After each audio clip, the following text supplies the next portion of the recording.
watu wenye uhitaji maalum, wengine wanawaita walemavu, lugha ambayo huwa siipendi, na wao matibabu ni bure. Maana siku hizi imekuwa maajabu. Eti hata kumwona daktari unaambiwa ulipe fedha za kumwona daktari.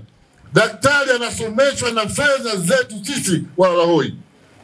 Iweje fedha zetu ambazo tunatoza kodi kwenye mahindi pale ukipita kwenye geti, unatoza kodi kwenye kiduka cha mtaji 200,000, unatoza kodi kwenye kila kitu, ndio wao wanasoma.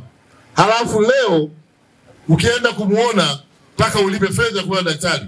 Na maajabu yenyewe, hata kipofu na yeye wanamwambia alipe fedha kwa daktari, hadi yakuwa wakijua haoni. Ni kudhulumu na kutweza utu wake.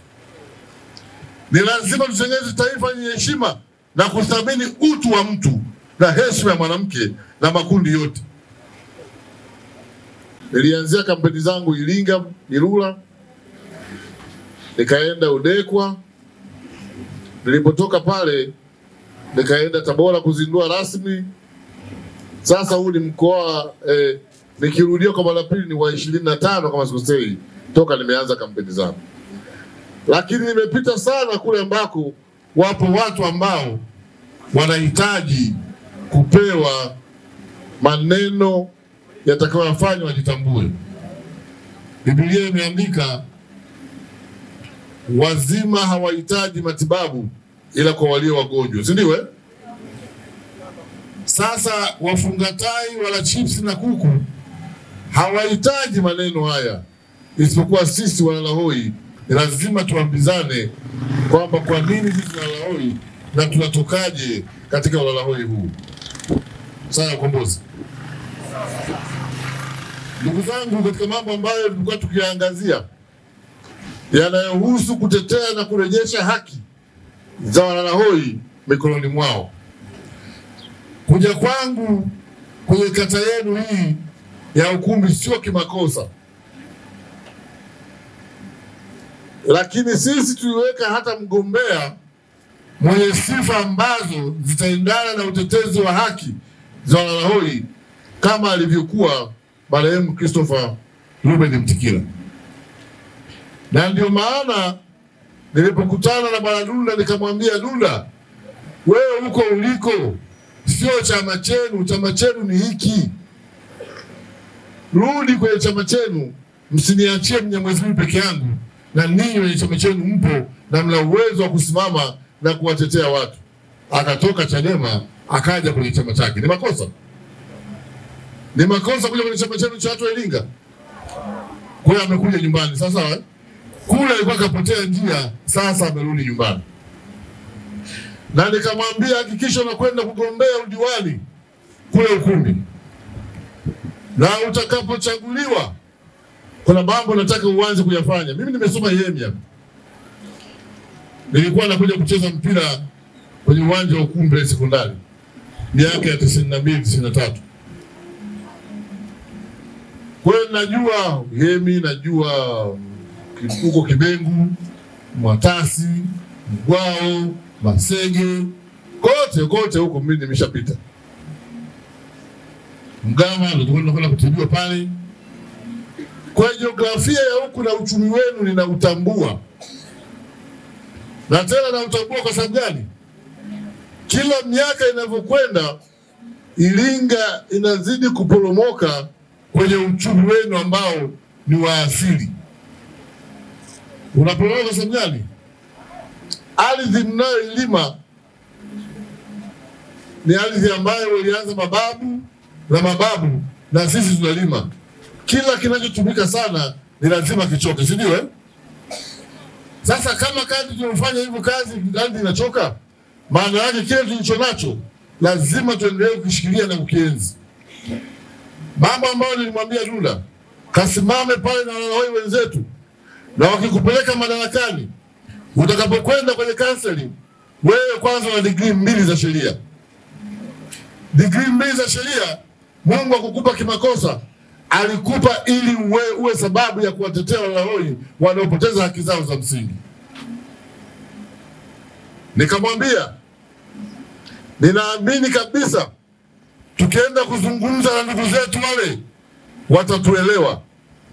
Ninajua lile shamba lenu ambalo wachache wamejimilikisha, halafu mnachangishwa michango isiyokuwa lazima, hali ya kuwa ile shamba lingerudi kwenye mikono ya wananchi, michango midogo midogo ingeisha kwa sababu mngelikodisha ama mngelima wenyewe. Na kama mngelima wenyewe mngepata chakula cha kulisha watoto wenu, na mngelikodisha maana yake ingeweza kufidia gharama ndogo ndogo. Lile shamba ni lazima lirudi kwenye mikono ya wananchi wenyewe. Ile haki ni ya kwenu na sio haki ya Chama cha Mapinduzi. Na ndugu, na mimi nakwambia, ukienda ukisiku kiapa, cha kwanza waambie pale manispaa tunataka shamba letu. Wakikataa, niambie, tutapeleka kesi mahakama ya ardhi kudai hilo shamba lirudi kwenye mikono ya wananchi. Na wewe ni mwanasheria, na nitakuongeza wanasheria wengine, tutashinda kutetea haki hiyo. Asante. Tutashinda kutetea haki hiyo ili ninyi mnufaike na kizazi chenu na vizazi vijavyo. Ardhi ile alikupeni Mungu ili iwe faida kwenu, sio faida kwa watu wachache.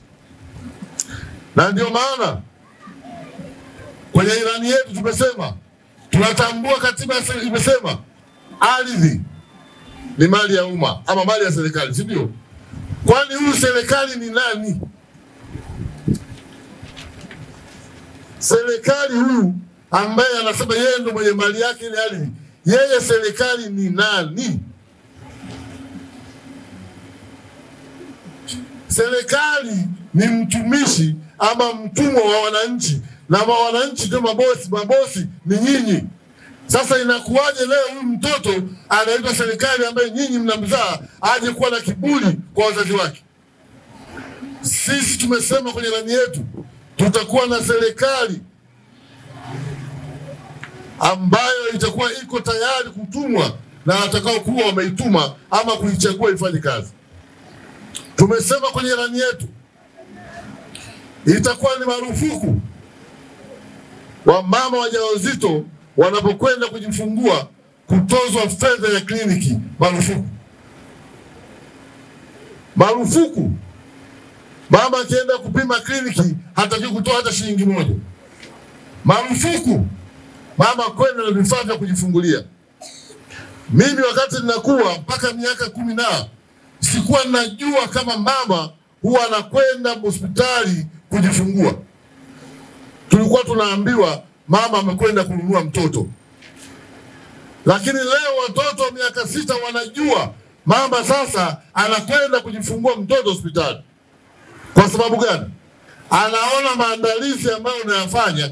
Mimba na miezi 2 3 unaanza kuambiwa uende na vifaa wakavikague. Anarudi anapokea mzigo, anakuta mle ndani kuna noti za vitenge, kuna noti za kanga, si kuna mipira, kuna nyembe. Anakuuliza mama, vya nini hivi?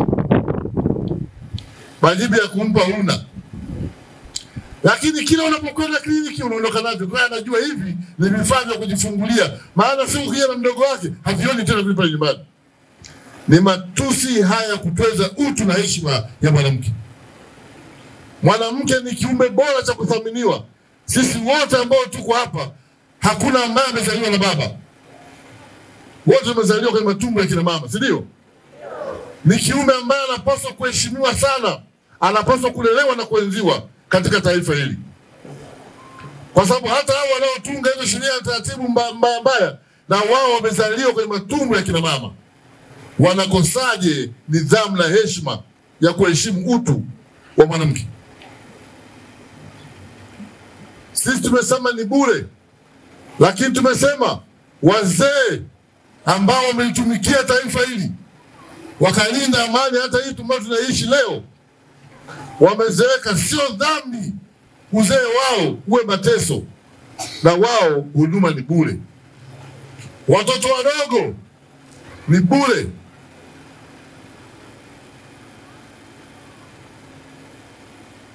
Watu wenye uhitaji maalum, wengine wanawaita walemavu, lugha ambayo huwa siipendi, na wao matibabu ni bure. Maana siku hizi imekuwa maajabu. Eti hata kumuona daktari unaambiwa ulipe fedha za kumuona daktari. Daktari anasomeshwa na fedha zetu sisi Walahoi. Iweje fedha zetu ambazo tunatozwa kodi kwenye mahindi pale ukipita kwenye geti, unatozwa kodi kwenye kiduka cha mtaji 200,000, unatozwa kodi kwenye kila kitu, ndio wao wanasoma. Halafu leo ukienda kumuona mpaka ulipe fedha kwa daktari. Na maajabu yenyewe, hata kipofu na yeye wanamwambia alipe fedha kwa daktari hadi yakuwa wakijua haoni. Ni kudhulumu na kutweza utu wake. Ni lazima tutengeneze taifa lenye heshima na kuthamini utu wa mtu na heshima ya mwanamke na makundi yote.